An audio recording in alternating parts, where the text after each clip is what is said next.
pagi hari ini saya mau sharing sesuatu yang saya rasa setiap orang mau, saudara. Saya mau tanya sama saudara, siapa yang mau diberkati? Oh, semua. Siapa yang sudah diberkati? Siapa yang mau mengambil berkat lebih lagi? Ya, boleh ditampilkan PowerPoint-nya. Ya, saudara, sharing ini sebenarnya muncul dengan sebuah pertanyaan waktu saya baca sebuah ayat.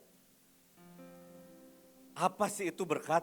Apa yang muncul di kepala saudara waktu orang berkata, kamu dapat berkat, saya terima berkat. Coba dipikirin. Kalau saudara mendengar kata berkat, apa yang muncul di kepala saudara? Mungkin seseorang yang belum dapat jodoh. Yang butuh uang, lihatnya uang. Gitu. Yang butuh keajaiban, lihatnya keajaiban. Yang butuh kesembuhan, lihatnya, ya nggak ada yang salah sih saudara. Tapi buat saya ada sebuah pertanyaan, apa sih itu berkat? Nah, mari kita baca ayatnya yang berikut saudara. Saya sudah diperlengkapi, saudara sudah diberkati. Ini campuran, ada beberapa terjemahan saya masukkan. Ya. Ayatnya berkata, diberkatilah Allah dan Bapa Tuhan kita Yesus Kristus yang telah memberkati kita dalam Kristus dengan segala berkat rohani di dalam surga. Amin. Mari kita baca lagi. Saudara belum amin, belum nangkep. Diberkatilah Allah dan Bapa Tuhan kita Yesus Kristus yang telah. Sudah belum? Sudah belum? Siapa yang berkata sudah? Telah memberkati kita di dalam Kristus dengan segala berkat rohani di dalam surga. Masalahnya ada di dalam surga. Saudara. Tapi ada beberapa hal di sini. Biasanya kalau orang ngomong berkat itu bicara perkataan baik. Betul ya? Diberkati. Kamu diberkati, kamu sehat, kamu kuat, itu perkataan baik. Itu berkat saudara.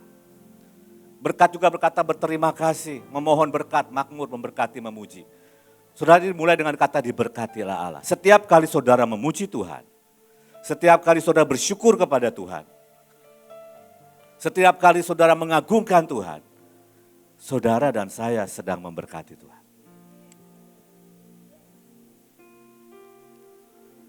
Setiap kali saudara mengalami sesuatu yang tidak enak mungkin dan saudara berkata, Tuhan terima kasih. Itu saudara sedang mempercayai Tuhan. Itu namanya memberkati Tuhan. Tapi ada sebuah yang lebih dalam lagi, nanti kita akan belajar saudara ya. Jangan dihilangkan, biarkan PowerPoint-nya nyala. Seperti Ibu In berkata, wajah saya enggak penting ya. Kita faceless generation, walaupun saya ganteng. Kayak Mas Jos ya. Berkat ini bisa kita kepada Tuhan dan Tuhan kepada kita. Timbal balik, saudara. Ya. Sekarang berkat itu apa? Waktu saya pelajari, saudara, next slide. Ini kalau kita mengerti ya sebenarnya dahsyat sekali. Berkat itu dari kata eulogetos. Eulogeo akar katanya, berbicara dengan baik. Tapi saya pecahin lagi, itu lebih menarik lagi. Eu itu artinya baik. Eunike artinya kemenangan yang baik. Tapi logos, apa itu logos? Firman. Alkitab saudara itu logos. Logos yang baik itu berkat. Bisa nangkap? Sebenarnya setiap kita sudah dilengkapi sama Tuhan dengan logos yang baik. Masalahnya adalah kita butuh pewahyuan, kita perlu menangkap yang Tuhan mau. Makanya mau tidak mau, suka tidak suka, saudara harus baca Alkitab saudara. Bahkan saya berkata begini, kalau waktu baca sosmed saudara diganti dengan membaca Alkitab, hidup saudara pasti berubah. Firman-Nya berkata, emas perak aku tidak punya. Tapi demi nama Yesus orang Nazaret, berjalanlah. Itu kata berjalan itu seperti meloncat saudara. Jadi saya bilang, udahlah, apapun kondisinya saya harus berangkat. Nah saya itu dengar dari teman-teman katanya, kalau diinfus vitamin C itu jadi kuat saudara ya. Sudahlah, saya pertama kali dalam hidup saya, dan itu saya harap terakhir, saya diinfus pertama kali saudara. Dikasih vitamin C dan multivitamin, saudara akibatnya saya tidak bisa tidur 24 jam, terus on saudara. Saya bilang, aduh seandainya saya pegang firman aja, berjalanlah. Dan betul sampai ke sana semakin sehat, semakin sehat, semakin sehat, semakin sehat. Makanya Yesus berkata manusia hidup bukan dari roti saja, bukan dari nasi uduk, nasi pecel, ya, tapi dari setiap firman. Saudara, berkat itu adalah eulogos, firman yang baik. Saudara butuh apapun, saudara butuh gambar diri yang baik, balik ke firman. Saudara perlu percaya diri, balik ke firman. Saudara yang lagi streaming butuh kesembuhan, balik ke firman. Karena oleh bilur-bilurnya kamu sudah disembuhkan. Nanti kalau saudara lihat perjanjian lama, lebih keren lagi saudara kata berkat itu. Jadi berkat itu bukan hanya ucapan yang baik. Setiap firman yang Tuhan pernah ucapkan. Logos itu juga berkata adalah nubuatan-nubuatan yang disampaikan oleh para nabi. Itu logos.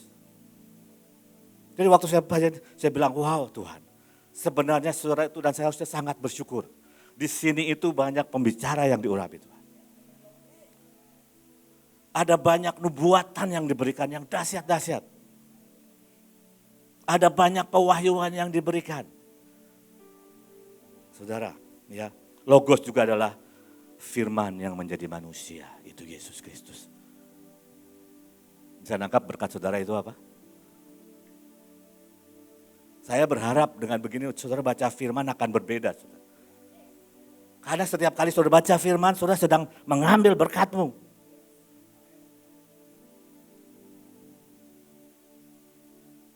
Diberkatilah Allah Bapa Tuhan kita yang dalam Yesus Kristus yang telah memberkati kita. Dengan segala berkat yang baik di dalam kerajaan surga. Berkat itu berkat rohani, saudara harus ambil. Saudara harus miliki jadi milik saudara. Ya, next. Masalahnya adalah firman berkata umatku binasa karena tidak mengenal Allah. Masalahnya di kita, saudara. Seberapa kita ini punya kerinduan akan kebenaran.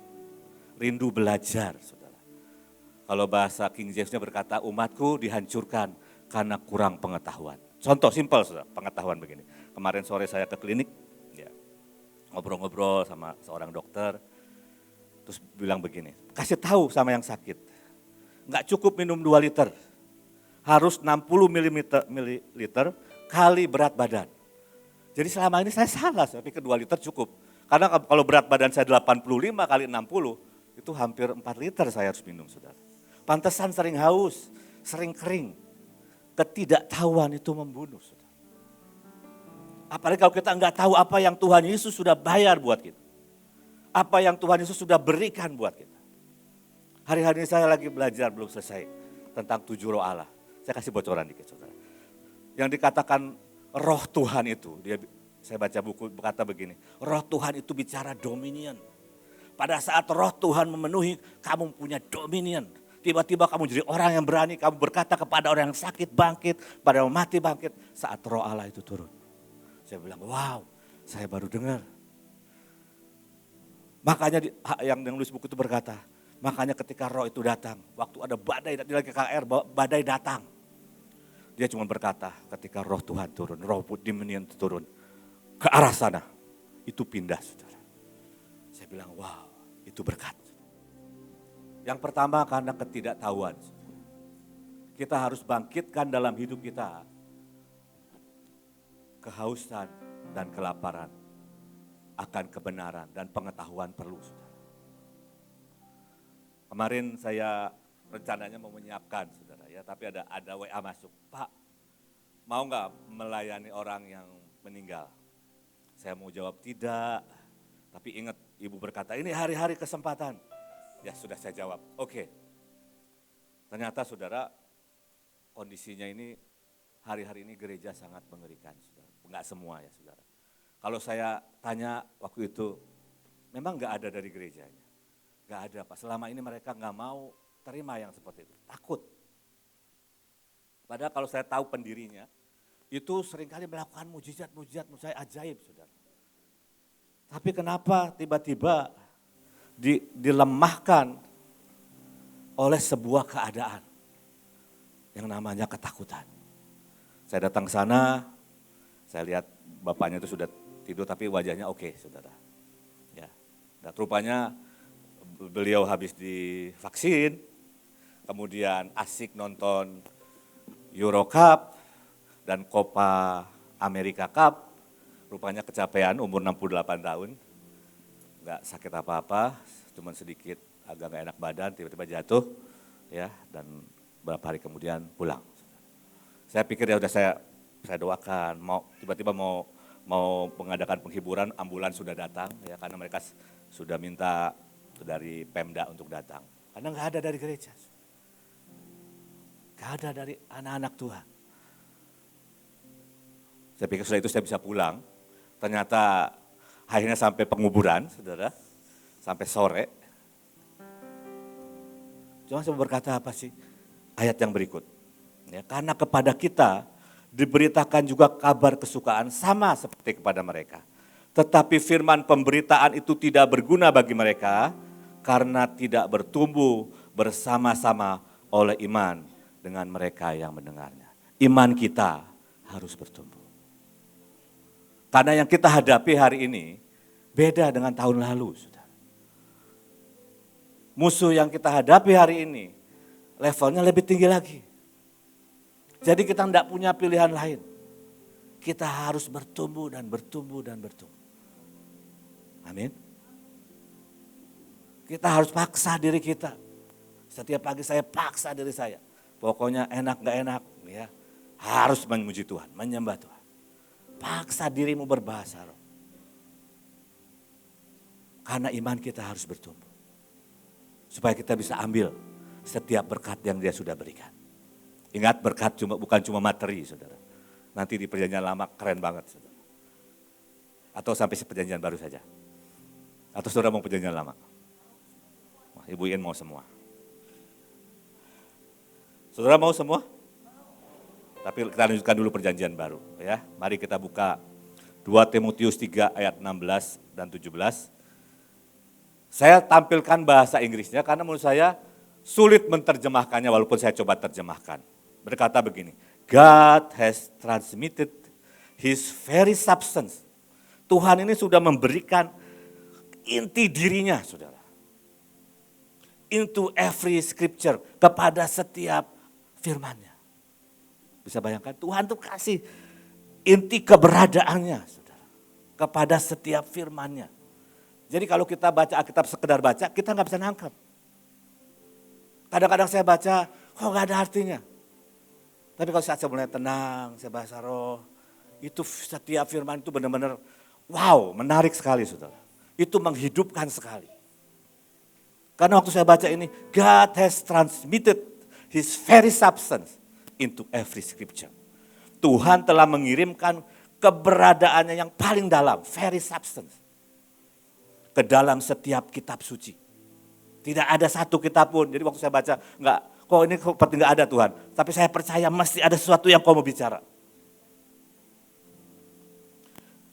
For it is God breathed. Karena itu dihembusi oleh Allah sendiri.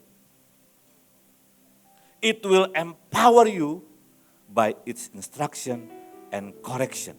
Itu akan memberdayakan Anda dengan instruksi dan koreksi. Nah, saya ulangi lagi, menurut saya ini sesuatu yang ajaib yang saya alami, ya. Saya ini lahir dengan kelemahan tubuh dan jiwa, mungkin juga roh yang komplit, saudara. Benar-benar lemah kan tubuh saya itu, ya. Saya mudah sakit, mudah tertidur, ya, dan rada cupu, saudara. Tapi satu hari saya bilang, saya cuma kerinduan sama Tuhan, Tuhan, tubuhku ini lemah sekali. Saya ingin punya tubuh yang kuat supaya saya bisa berdoa lebih lama. Supaya bisa bangun pagi-pagi dan tidur rada malam. Karena kuliah di Belanda itu, saudara, setiap 2 bulan ujian. Belum praktikum dengan report yang harus dibuat. Sedangkan saya pengen banget ketemu Tuhan. Dan satu hari saya dapat firman. Roma 8 ayat 11. Saudara baca versi The Message-nya keren banget, saudara.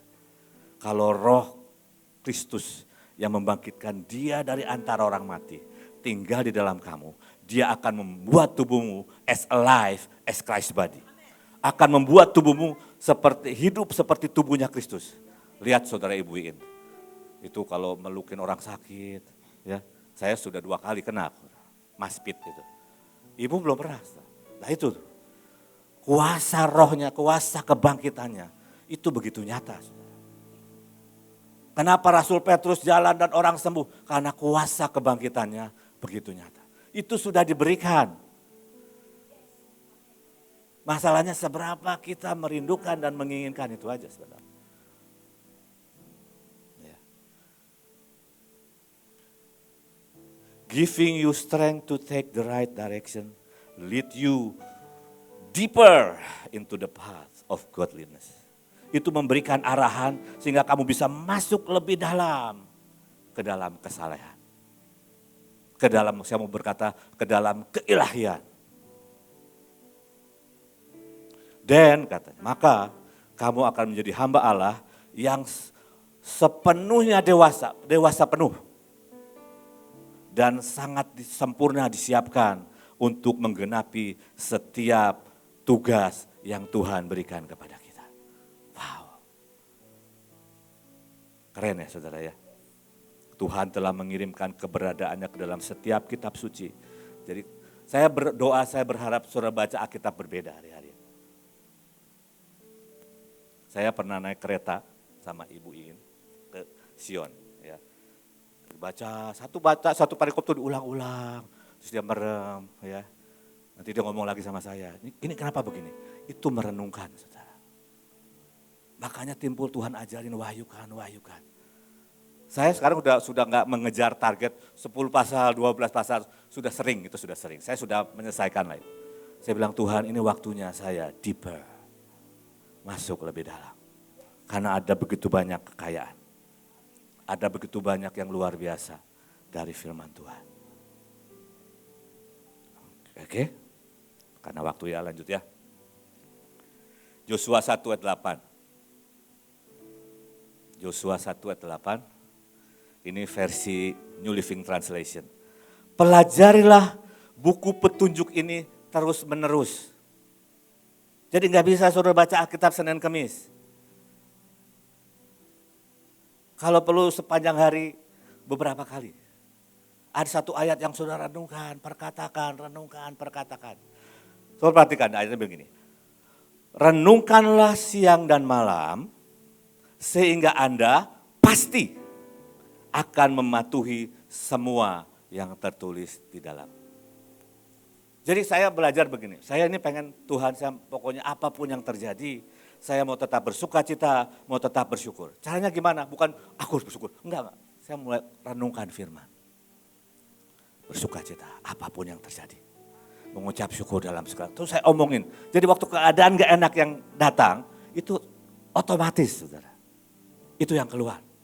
Karena ayatnya bilang, waktu itu saya buat salah begini, saya mau seperti itu, saya coba lakukan, gak bisa saudara.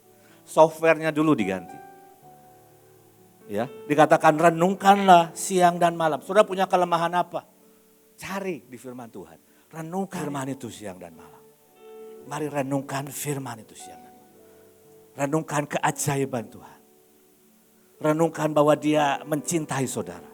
Maka tiba-tiba saudara menjadi orang yang sangat super pede. Seperti saya pagi hari ini. Maka tiba-tiba wajahmu akan glowing.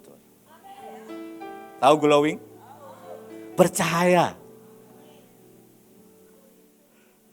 Oke, sedikit lagi saya selesai. Ya.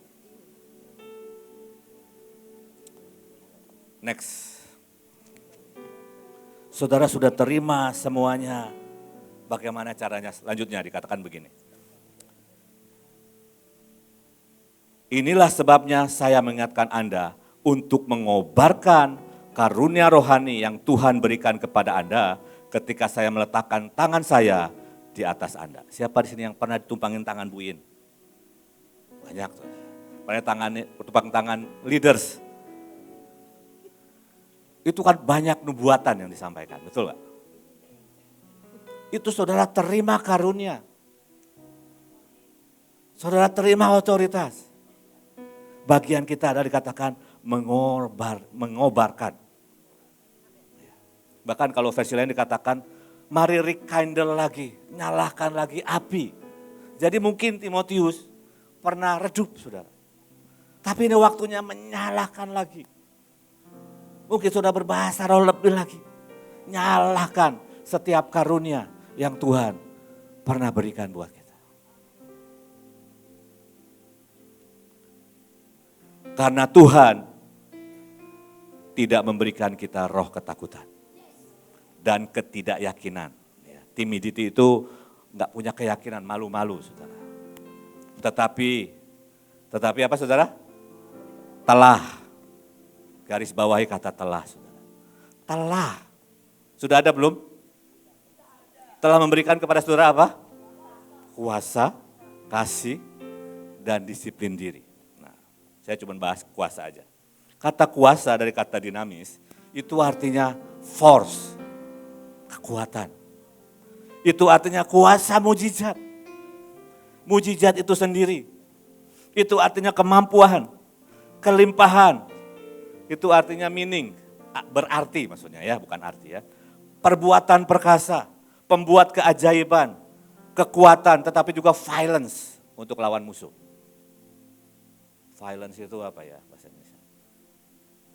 Sesuatu yang dahsyat tapi untuk menghancurkan, itu violence. Untuk menghabiskan musuh. Kekuatan moral dan jiwa yang excellent. Jadi mau jiwa kita kayak apapun, kalau kita mau ambil ini, jiwa kita jadi excellent. Loh saya ini parah saudara, nggak berani melihat mata dengan mata. Nggak berani mengungkapkan pendapat. Parah. Tapi mari kita ambil. Dinamis itu sudah diberikan. Kamu akan terima kuasa dinamis kalau Roh Kudus turun atas. Tapi seperti lagunya berkata, we want more, we want more. Kami mau lebih lagi, sampai so excellent soul, jiwa kita sempurna. Itu juga bicara kuasa dan pengaruh yang dimiliki orang kaya. Saudara orang kaya, amin. Kuasa dan sumber daya karena jumlahnya besar. Saya ingat satu hari ada sebuah perkumpulan di satu kota. Waktu itu dilarang berkumpul. Dia bilang, kita ini kumpul, mendoakan kalian pemerintah. Saudara jumlah pengikutnya 10.000. Gak berani saudara. Berdoa 10.000 orang, siapa yang berani bubarin? Ini bicara kuasa dan sumber daya yang besar. Kalau punya pengikut 1 juta orang, setiap hari nabur 1.000 aja. 1 miliar saudara sehari. Ya. Ini juga kuasa yang terdiri dari tentara, kekuatan, dan pasukan. Nah itu sedikit tentang berkat di perjanjian baru. Sekarang kita belajar perjanjian lama. Ya. Kata berkat atau beraka atau barak itu bicara tentang doa. Implikasinya kemakmuran, berkat, kebebasan, kolam, ya maksudnya kolam kelimpahan. Itu juga present hadiah, pujian kepada Allah, perjanjian damai. Ini kata strong ya, kata strong. Kamu strong. Itu artinya berlutut di hadapan Tuhan, memberkati Allah sebagai tindakan pengagungan, tapi sebaliknya kita terima berkat yang dari Tuhan. Itu menurut versi strong. Tapi kita akan belajar secara piktograf, ini keren banget saudara. Ya. Berkat itu adalah begini, dari kata bet, next bet, rest, and kaf, sedikit belajar Ibrani. Bet itu artinya rumah ya, sudah tahu. Rest itu pemimpin atau raja ya, atau panglima. Kaf itu telapak tangan atau tangan yang terbuka. Jadi kata piktografnya secara singkat berarti begini, diberikan akses ke rumahnya. Itu berkat. Tapi kalau kita jarang datang ke rumahnya, ya nggak dapat berkatnya. Ibadah pagi, males-malesan. Doa ceria, belum tentu datang. Ke taman, apalagi. Itu sudah diberi akses 24 jam ke rumahnya. Keren ya saudara? Ke baitnya. 24 jam saudara. Ketika kita diberkati oleh Tuhan, itu melebihi bukan hanya menerima harta jasmani. Dia memberikan akses ke dirinya sendiri. Dia memberi akses ke dirinya sendiri. Karena Yesus adalah pintu. Kita hanya bisa menghampiri tahta kasih karunia lewat dirinya, lewat darahnya. Dan yang menarik saudara, kata Barak itu jumlahnya 222. Artinya apa? Roh, jiwa, dan tubuhmu diberkati. Saat engkau sepakat unity dengan Tuhan, maka engkau diberkati apa? Roh, jiwa, dan tubuh. Jadi sebenarnya nggak ada alasan kita bersedih. Nggak ada alasan kita miskin. Nggak ada alasan kita sakit. Pasti ada yang salah. Waktu saya bilang, wow Tuhan, ini hal sederhana, berkat. Yang kita bicarakan setiap mau selesai ibadah, ayo berkati. Tapi saya berdoa mulai hari ini, konsep kita tentang berkat berubah. Itu adalah eulogos, firman yang baik. Yang kita baca dari Kejadian sampai Wahyu. Kenapa Pak? Ya Barak. Ya. Tapi juga dia memberi akses kepada logos yang hidup, yaitu Yesus Kristus Tuhan. Dia memberi akses ke rumahnya, ke perbendaharaannya. Saudara butuh apa? Ya. Next. 2 Petrus 1 ayat 3 dan 4. Karena kuasa ilahinya. Wah, saya hari ini lagi pelajari. Telah itu menarik saudara. Telah menganugerahkan kepada kita, apa saudara? Segala sesuatu. Segala sesuatu itu apa?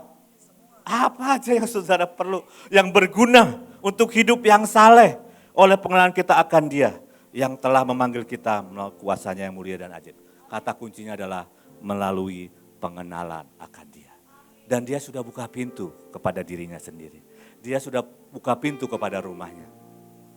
Dengan jalan itu, apa saudara? Ia telah menganugerahkan kepada kita apa? Janji itu bahasa Inggrisnya self-committal. Jadi Tuhan itu punya komitmen pribadi.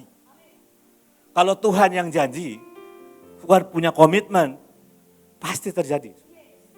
Janji-janji yang sangat besar, sangat berharga, supaya oleh janji-janji itu, kamu boleh mengambil bagian dalam, apa sih kodrat ilahi? Divine nature, kata yang ahli bahasa Inggris. Sifat seperti Allah. Alamiahnya Tuhan. Itu lewat janji-janji. Mari gali janji Tuhan. Mari renungkan janji Tuhan. Maka kita menjadi orang yang menikmati berkatnya. Nah, untuk itu yang terakhir yang kita perlu lakukan apa saudara? Ayat terakhir. Setelah itu saya selesai. Dan meminta kepada Allah Tuhan kita Yesus Kristus, Bapa yang mulia itu, supaya Ia memberikan kepadamu roh hikmat dan wahyu untuk mengenal Dia dengan benar. Karena kuncinya melalui pengenalan akan Dia. Ini yang harus menjadi doa kerinduan kita. Gak usah minta, Tuhan minta 100 juta, gak usah. Kalau engkau kenal Tuhan, engkau tinggal ambil. Kalau engkau tahu itu butuh dan berguna. Dan supaya Ia menjadikan mata hatimu terang. 3 saudara, roh hikmat, roh wahyu, dan mata hati yang terang. Terang itu bisa melihat saudara. Agar kamu mengerti pengharapan apakah yang terkandung dalam panggilannya.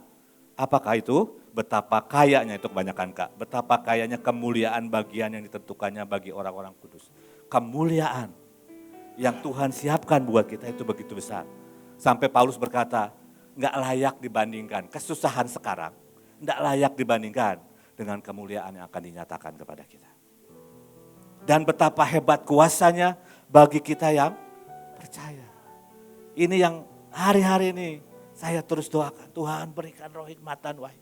Berikan mata yang terang, supaya aku ngerti dan menikmati akses ke rumahmu. Menikmati setiap berkat. Amin saudara, mari kita berdoa.